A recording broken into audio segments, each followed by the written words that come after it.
Welcome to my channel. Today we'll be seeing basic sketch tools in Solidworks. So here are the basic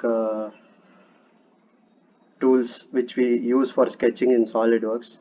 First, we'll start from the first row. This is the line tool. Let's select a plane. Lines, obviously we use it to draw straight lines to connect any two entities. There are three types in lines.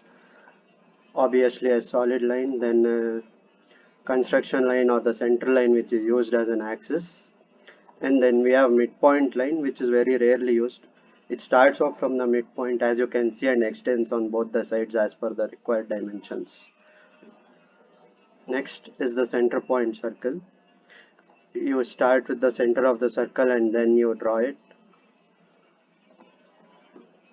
so it just draws a circle. And then we have perimeter circle, so you can choose the 3 points of the circle and then fix it like this. Next is the spline. It's used to draw curves like this. You can draw various shapes using spline, and then you can adjust it as per your requirements. You can use these lines to adjust it however you need it. Then we have corner rectangle. It's used to draw a rectangle using the 2 points.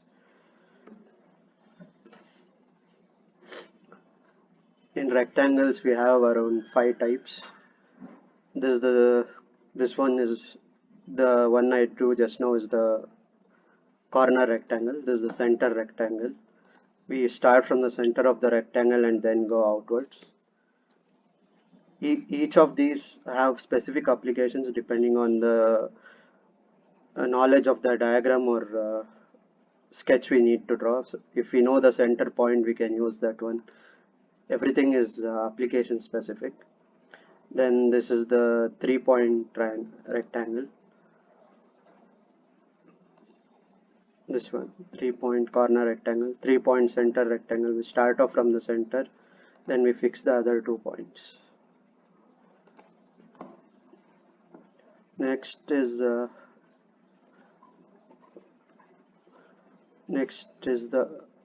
center point arc.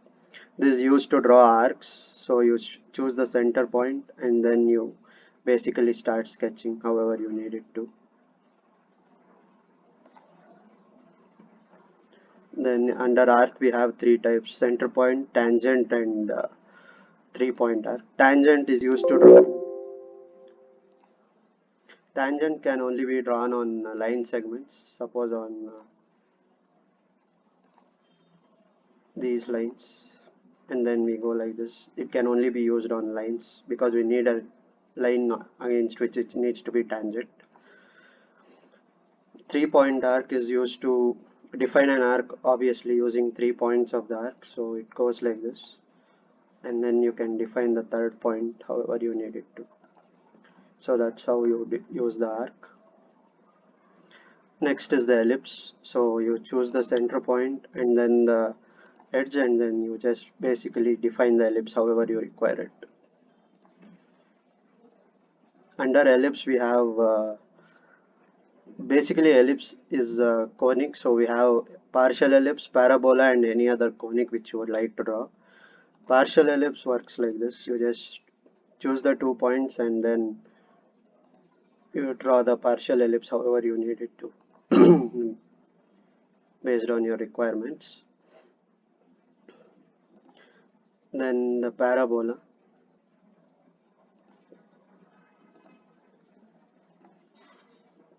This is how the parabola works.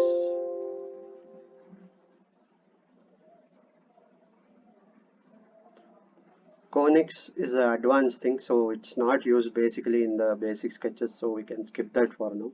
These are the slots which we use. Straight slot, you just draw a straight line and then the slot is formed. You can adjust the sizes however you want. We'll get to it in a minute. This is the center point straight slot. You choose the center point and then you go outwards and expand the slot. Then we have 3-point arc, so we choose the point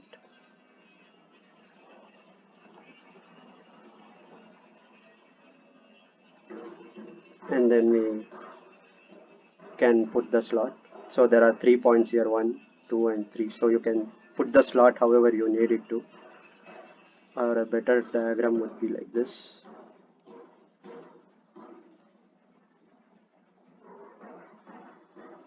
Yeah, like this. Usually slots are put like this on gears and other stuff. Center point arc slot. So you choose the center point first, then the two outward points, and then you have the slot. So the difference between all the center point and straight point is depending on how and where you use it. Suppose you know where the center point or from where you need to draw it, you can use the center point arc, or else you can use the other one. It's all application based. Then we have the polygon function. Here I've selected the side sized as 6, which is a hexagon. So we just click and it draws a hexagon for us. You can change the number of sides to whichever you need. Suppose I want to draw a pentagon, I put 5, and it draws me a pentagon. And this is a sketch fillet. It's basically used to fillet the corners. Suppose you want to make the corners smooth or something, you can do it using this. I just filleted this corner so you can see it's become smooth. And this is the regular corner, like how it gets drawn. That's the sketch fillet. This is the point which is very rarely used, so it just puts a point in the space. Now coming to the labeling, we can use smart dimension to give the dimensions. Suppose you can give 90 and then 45 based on your requirements and the diagram which you need. You can, or the model which you need, you can give the dimensions. Or almost everything can be given a dimension. Even this, you can set the radius of the slot. Let me just set it to 160. Then you can set dimension of this straight slot. Basically everything can be given a dimension, because obviously without giving dimension we can't proceed further in designing. So whenever a diagram is fully defined, it says fully defined here. Right now I have not defined all of them, so it says underdefined. In future sessions when we design much more, we can see this as fully defined. And this one is the annotation. So if you want to annotate this curve, saying it as a curve, you can just do it.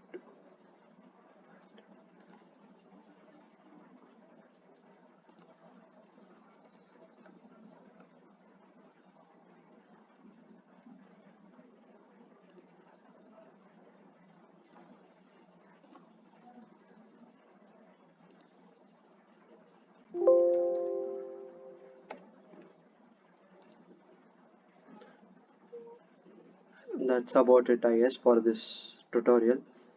We'll look into the other options in the future sessions. Trim entities, convert, all that we'll look into the future sessions. This is the basic sketching tools and the dimensioning which I have told. So thank you guys for watching. If you like this content and want more of it, please like, share and subscribe.